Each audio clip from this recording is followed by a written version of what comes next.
Hello students, तो आज class 10 physics का मोस्ट इम्पोर्टेंट क्वेश्चन के बारे में हम छोटा सा वीडियो लेकर आए हैं।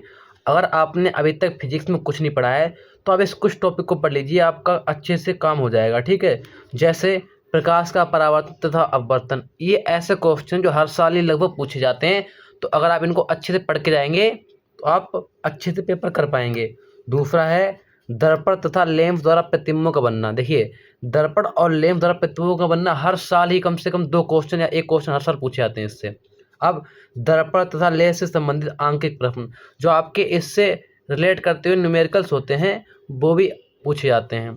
और इसके बाद में दृष्टि दोष एवं उसके निवारण। देखिए, आपसे पूछा है कि दृष्टि दोष कितने प्रकार के होते हैं। जैसे आपके मुख्यतः 3 प्रकार के हैं: निकट दृष्टि दोष, दूर दृष्टि दोष और जरा दूरदृष्टिता। ये कुछ हैं और उसके निवारण कैसे करते हैं ये सभी आपको पढ़ लेना अच्छे से। और तीसरा आपका है प्रकाश का वर्ण विक्षेपण। यानी प्रकाश का वर्ण विक्षेपण किसे कहते हैं और आकाश नीला क्यों दिखाई देता है, तारे टिमटिमाते हुए क्यों प्रतीत होते हैं। ये इंपॉर्टेंट क्वेश्चन है। ठीक है, ये ऐसे क्वेश्चन जो हर साल ही रिपीट होते हैं। और अगला आपका ओम का नियम। ओम का नियम तो नहीं पूछा जा सकता है, लेकिन इससे संबंधित जो आपके न्यूमेरिकल्स हैं वो भर के पूछे जाते हैं पेपर में। ठीक है, और इसके बाद में किसी चालक का प्रतिरोध किन किन कारकों पर निर्भर करता है। ये एक बहुत ही अच्छा क्वेश्चन है जिसे आप इम्पोर्टेंट क्वेश्चन कह सकते हैं। आप इसको अच्छे से करके आना।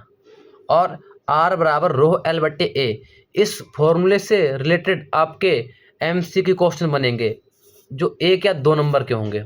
ठीक है, जैसे आपसे कहा जाएगा R का मान क्या होगा जब उसकी लंबाई आधी कर दी जाए। ऐसे करके क्वेश्चन आपसे पूछे जाएंगे। अब प्रतिरोधों का श्रेणी क्रम तथा समांतर क्रम संयोजन।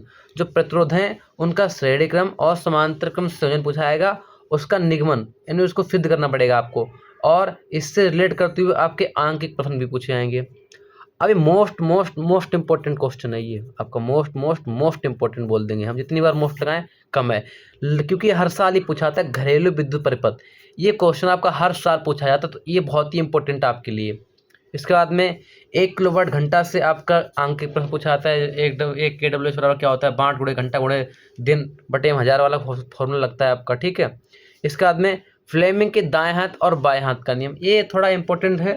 दाएं हाथ के नियम और बाएं हाथ का नियम, और एक आपका हथेली का नियम भी होता है। ठीक है, इसके बाद में बायोसेवर्ट का नियम। देखिए, बायोसेवर्ट का नियम तो ज़्यादा इंपॉर्टेंट नहीं है, बट मैक्सवेल का नियम भी इंपॉर्टेंट है आपका। अब कुछ होना हो, बट इस वाले फॉर्मूले से और आपके इस वाले फॉर्मूले से लगभग क्वेश्चन पूछे जाते हैं हर साल ही इनसे आपके क्वेश्चन पूछे जाते हैं। यानी आपको चुंबकीय क्षेत्र की तीव्रता दे रखी होगी, आवेश दे रखा होगा और वेग दे रखा होगा, तो आप ये वाला लगाएंगे फॉर्मूला जिससे आपका बल निकल आएगा। और इसी प्रकार अगर आपको मतलब चुंबकीय क्षेत्र दे रखा होगा और विद्युत धारा दे रखी होगी और लंबाई दे रखी होगी, तो आप इसमें ये वाला लगाएंगे फॉर्मूला। इन्हें बहुत ही ज़्यादा इंपॉर्टेंट क्वेश्चन है, ये हर साल ही पूछे जाते हैं, तो आप इनको मत मिस करिए। इसके बाद में चुंबकीय बल रेखाओं के गुण, और चुंबकीय बल रेखाओं के गुण ये भी आपके लिए बहुत ही इंपॉर्टेंट क्वेश्चन है। अगर आपने इतना पढ़ लिया तो फिजिक्स में आपका काम हो जाएगा। ठीक है, वो भी 1 दिन बचा है, 1 दिन के हिसाब से आप अच्छे से पढ़ लीजिए। आप जैसे पेपर देने जाएंगे तो बहुत ही अच्छे तरीके से याद होगा।